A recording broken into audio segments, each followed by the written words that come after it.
Kjo është thjesht perspektiva ime, mënyra se unë e shoh gjithë situatë.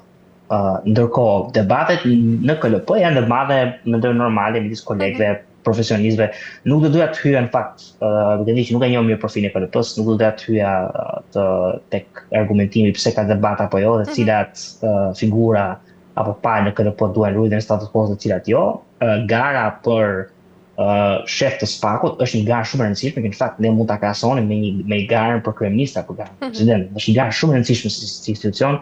Këta janë katër profesionistë, janë njerëz të cilët kanë treguar integritetin e tyre profesional, jo më kot nuk janë kandidatë SPAK-ut, bëhet fjalë për një logo të madhe ose një pozicion të madh që atyre do të shtohet në rezume, nëse arrin të pozicion, kuptohet pagat e SPAK-ut janë marramëndse, pra bëhet fjalë edhe për një pagë shumë të mirë, por sigurisht të gjitha vijnë me përgjegjësinë e madhe dhe përballen me gangrenën e krimit dhe të korrupsionit.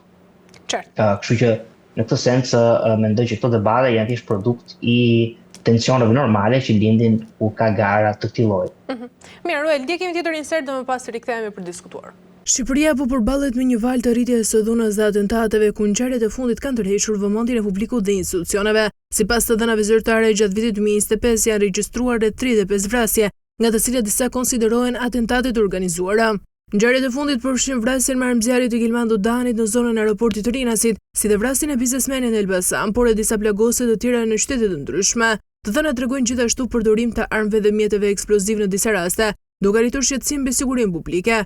Autoritetet po vijojnë hetime ndërsa zyrtar paralajmërojnë se disa nga rastet menden ende të pazbardhura. Ekspertët nënvizojnë se ngjarjet lidhen kryesisht me përplasje të grupeve kriminale dhe konflikte për përfitime ilegale. Mirë, Ruel, sa i përket këtij inserti që sapo dëgjuam, si duhet të reagojë shteti, por ndërkaq edhe forcat e rendit ndaj gjithë këtyre shifrave dhe trazirave që po ndodhin tashmë në vendin tonë, nëse do të forcohen të gjitha kontrollet, hetimet, mbrojtja e sistemeve të drejtësisë edhe ambientet publike pra mbas gjithë këtyre zhvillimeve të fundit. Mendoj Kristela që e para njerë duhet niset me diagnozën. Diagnoza është që situata e rendit muajt e fundit, së mos mazjeve të imet majt, ka ardhur në degradime sipër. Një farë mënyrë nëse krimi u mobilizua për zgjedhje, siç ne dim çfarë ndodh në Shqipëri, tani më mbas zgjedhjeve çdo gjë është hapur, të gjitha hesapët në një farë mënyrë janë tavolinë dhe krimi ka filluar të bëjë veprimet e veta, veprime që në fakt sigurisht cënojnë në sigurinë kombëtare. Ne kemi një krim tani që është ka një farë mënyrë për masat terroriste. Nuk është më në një farë mënyrë për masat e bandave të vogla që po dasin njëra tjetrën, por të sigurisë kombëtare që realisht cënohet nga krimi organizuar. Dhe unë kam pas rastin të dëgjoj një histori shumë interesante të një shqiptari nga Kanada që erdhi në Shqipëri dhe rastisi për ironi të fatit në atë rrethullimin e aeroportit ku ndodhej ekzekutimi mafioz dhe ai në atë moment u terrorizua në familjen e vet dhe bëri prapë atë rrethullimin, u kthye për në aeroport edhe preu një bilet për t'ia mbatur prapë në Kanada pa qëndruar as gjysore në Shqipëri.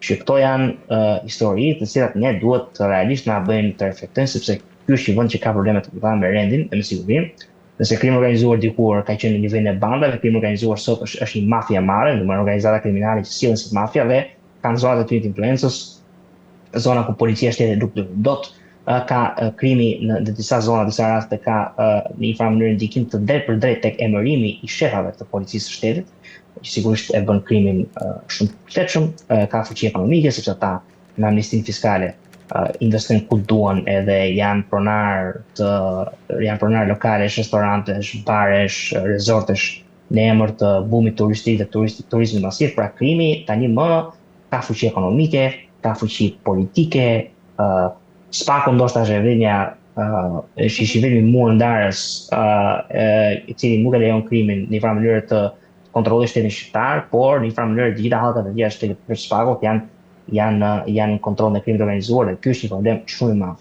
Nëse mua më pyet për zgjidhjen ndaj këtij problemi, sigurisht që në Shqipëri duhet një regjim si ai në ai Bukele, ai Bukele në El Salvador, çfarë bëri ai, monizori ushtrinë në rrugë edhe tha ne bandat organizata kriminale do të lëmë ushtri sepse policia është shumë e korruptuar, nuk i lufton dot. Dhe ai ka burgos gjithë në popullsisë. Andaj edhe është në fakt shumë e rëndë ta thosh për Shqipërinë, por këtu nuk ka si zgjidhje tjetër sepse këto këto zgjidhjet alla liberale me një polici që me dhe mekësh e pavarur, por që është komplet e kontrolluar nga krimi dhe që bën ca aksione sa për të thënë që po I bëjmë, por në fakt të gjitha kulisat luajn brapa skenës. Sigurisht që nuk ka funksionuar, funksionon sigurisht kontrar të Shqipërisë dhe është një zgjidhje që vetëm zgjidhje në thojza që vetëm ka fuqizuar krimin organizuar. Mbas dy atentateve Ruel që ndodhën njëra mbas tjetrës, si ishte ajo e Rinasit, por edhe ajo e Elbasanit që ndodhi para një dite në Mosgaboj, a mendon se tashmë është aftë një grua, pra ashtu siç është ministrja Albana Kociu, të drejtojë Ministrinë e Brendshme? Jo, nuk është aftë. Një gjë keq kur ne themi në sytë e publikut, edhe publiku në fakt është mësuar qoftë në emisione dhe nga mediat që në një mënyrë të dëgjoj këtë supën e servitur nga mendon disa interesa okulte që burra dhe gratë mund të bëjnë të njëjta gjëra dhe s'ka asnjë ndryshim midis tyre, nuk është ky realiteti, sidomos në shoqëri të ashpër dhe brutale si Shqipëria. Mendoj që është shumë e vështirë në vendin tonë për të luftuar bandat kriminale.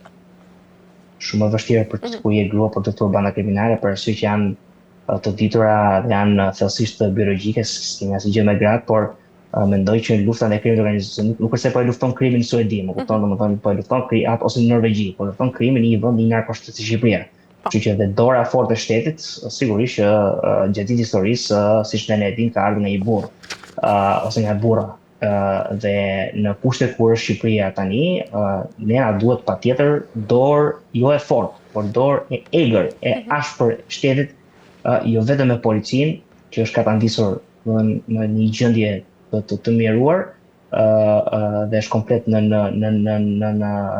shërbimin e krimit, por ka nevojë për përfshirje të menjëhershme të forcave të armatosura të ushtrisë shqiptare në luftën kundër krimit. Sigurisht kjo nuk bëhet dot në kondita reale, se Shqipëria është për të punë në Bashkimin Evropian, është anëtare e NATO-s dhe ne jemi një vend thellësisht të jo sovran. Jemi një vend I pavarur, por nuk jemi një vend sovran dhe nuk bëjmë dot çfarë duam me ushtrinë e policinë tonë. Ky është realiteti faktik I konditave gjeopolitike me të cilat Shqipëria duhet të përballet.